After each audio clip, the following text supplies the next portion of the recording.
안녕하세요. 좋은 아침입니다. 장동훈 미래스탁의 박시장입니다. 9월 21일 오늘 아침 마감한 미국 증시 동향과 어제 우리 증시 급등 특징 종목에 대해서 말씀을 드리겠습니다.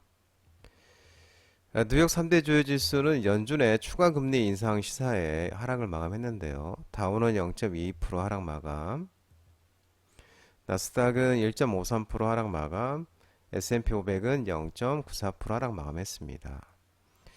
연준이 9월 연방공개시장위원회에서 FMC 정례회의 결과 금리는 동결을 했습니다. 금리는 동결했지만 연내 추가 인상 전망 이런 소식에 의해서 일제히 하락 마감했는데요. 이날 연준이 9월 회의가 예상보다 매파적으로 나오면서 기술주를 중심으로 낙폭이 확대됐고요. 연준은 이번 회의에서 금리를 동결했지만 연내 1회 더 0.25포인트 금리 인상을 예상해서 추가 인상 가능성을 열어뒀습니다. 연준 위원들이 금리 전망치를 담은 점도표에서 올해 말 기준금리가 5.6%를 기록할 것으로 예상을 했습니다. 이는 이제 금리 전망치로는 5.50에서 5.75%로 지금보다 0.25포인트 추가 금리 인상을 예상한 것인데요. 19명 중에서 12명이 1회 인상을 예상했고 나머지 7명이 이제 동결을 전망을 했습니다. 내년에 이제 금리 전망치 중간값이 5.1%로 지난 6월에 4.6%에서 0.5포인트 높아진 것도 투자자들의 이제 우려를 키우는 모습인데요. 이 5%를 웃도는 이 고금리 환경이 오랫동안 지속될 수 있다는 의미이기 때문인데요. 연준이 올해 1회 더 금리를 인상할 경우 내년에 0.25포인트씩 2회만 금리가 인하될 수 있다는 얘기가 된다고 합니다. 제롬 파월 연준 의장은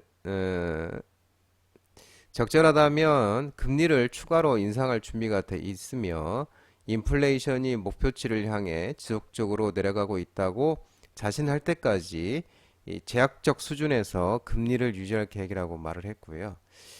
파월 의장은 적절한 수준에 도달했다는 설득력 있는 증거를 보기를 원한다.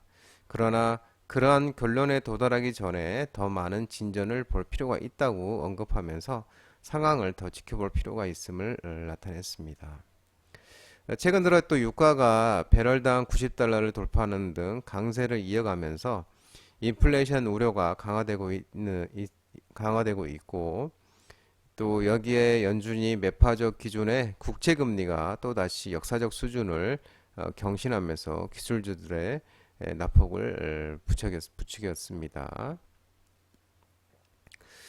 인플레이션이 완화돼 연준이 긴축 기조를 끝내기를 시장에서는 기대해 왔지만 인플레이션 압력이 좀처럼 완화되지 않으면서 연준이 더 오래 더 높은 금리를 유지할 가능성이 커지고 있습니다. 즉 연준의 긴축 장기화 전망에 의해서 기술주들이 일제히 하락 막을 했습니다. 애플이 2%, 마이크로소프트 2.4%, 엔비디아 2.94, 알파벳 3.12, 아마존 1.7, 메타 1.77% 이렇게 하락 마감했고요.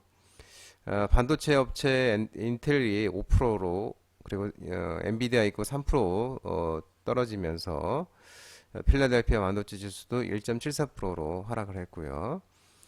최근에 상장한 영국 반도체 설계업체 ARM도 4.1% 큰 폭으로 좀 떨어졌습니다. 전기차도 마찬가지였는데요. 테슬라는 1.47% 하락하면서 262.59달러에 마감했고요. 리비아는 1.5% 하락, 루시드 0.91% 하락, 니콜라는 10% 정도에서 큰 폭으로 좀 떨어졌습니다. 니콜라가 이제 큰 폭으로 떨어진 거는 이제 경쟁업체인 중국의 니오가 10억 달러, 우리나라 돈으로 약 1조 3,270억 원 정도의 전환사채를 발행한다는 소식에 의해서 하락했는데, 이제 니오가 이제 자금 압박을 받자 전환사채 발행으로 유동성 위기를 벗어나는 것으로 보인다고 하면서 니콜라도 이제 그런 거 아니냐 뭐 이러면서 10%는 이제 큰 폭으로 하락 마감했습니다. 유럽 주요국 증시는 독일, 프랑스, 영국 일제히 상승 마감했는데요. 미국의 9월 FMC 정례회의 결과를 발표 앞두고 이제 마감했기 때문에 그리고 이제 유로존 인플레이 완화 조짐의 영향으로 이제 일제히 상승 마감했습니다. 국제유가는 미국의 고금리 장기화 전망에 의해 하락 마감했는데요. WTI는 90.27달러 1.01% 하락 마감했습니다. 국제 금값은 달러 강세에도 상승 마감했는데요. 온스당 1967.1달러 0.7% 상승 마감했습니다.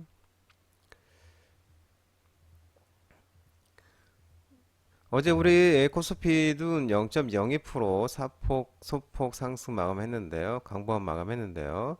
미국의 FMC 결과 발표를 앞두고 개인과 기관의 순매수에서 상승 마감했습니다. 기관이 이제 512억 순매수했고요. 외국인은 반면에 이제 1675억을 순매도했습니다. 코스피 특징주를 살펴보면 어제 또 해운 관련 종목들이 좋은 모습을 보였었습니다. STS 그린 노지스가 상한가를 갔는데 발틱 운임지수 BDI가 반등한다는 소식에 의해 해운 테마 관련 종목들이 상승하는 속에 STX 그린 노지스가 상한가를 갔고요. STX도 계열사 STX 그린 노지스가 상한가를 가면서 STX도 급등이 나왔습니다. SC 엔지니어링이 급등이 나왔는데요. 신주 발행 무효 소송, 항소 피소 소식과 또 자회사 셀론텍이 카티셀 연골재생 치료효과 국제 학술지 채택 모멘텀이 지속되고 있는 모습입니다. 포스코 스텔리온이 급등이 나왔는데 중국의 철강 감산 정책에 따라서 반사이익 기대감이 지속되면서 철강 관련주로서 포스코 스텔리온이 또 급등이 나왔고요. 삼형이 급등이 나왔는데요. 전기차와 2차전지 소재 기업으로 지금 변신을 하고 있는데 국내 2차전지 제조사의 필름, 캐터시티 필름을 공급 추진 소식에 의해서 삼형이 이제 급등이 나왔습니다. 코스닥은 0.13% 하락 마감했습니다. FMC 결과 발표 앞두고 외국인과 기관들이 순매도하면서 하락 마감했는데요. 이 모비스가 상한가를 갔는데요. 국내 첫 중입자 치료 환자 암 제거 확인이 지속되면서 핵 융합 에너지 테마로서 지속적인 모멘텀을 보이면서 모비스가 상한가를 갔고요. 또 비츠르테크 또한 급등하였습니다. 파버나인이 상한가를 갔는데요. 의료기기 알루미늄 소재 외관 제품을 공급 관련해서 이 삼성전자와 의료기기 사업 공동 진행을 한다는 이게 다시 재부각이 되면서 파버나인이 상한가를 갔고요. 토마토 시스템이 급등이 나왔는데 설문조사 솔루션 X 서베이인데요. 이 솔루션 이름이 기계 이름이 이게 GS 인증 1등급 획득 소식에 있다 해서 토마토 시스템이 급등이 나왔는데요. 토마토 시스템은 장동 대표 유튜브 라이브 무료 관심주로 말씀드린 종목이었죠. 라이콤이 이제 급등이 나왔는데요. 5G와 자체 개발 광 증폭기가 미국 관련 업체에 샘플을 공급 완료했다는 소식에 의해서 라이콤이 급등이 나왔는데 5G 이제 관련주이면서 이 자체 개발 광 증폭기는 뭐냐면 6G에 이제 사용되는 것입니다. 6G에 적외도 이성에 사용하는 이제 그걸 그 부품인데요. 거기에 이제 미국 관련 업체와 지금 샘플 테스트 중에 있다는 소식에 있습니다.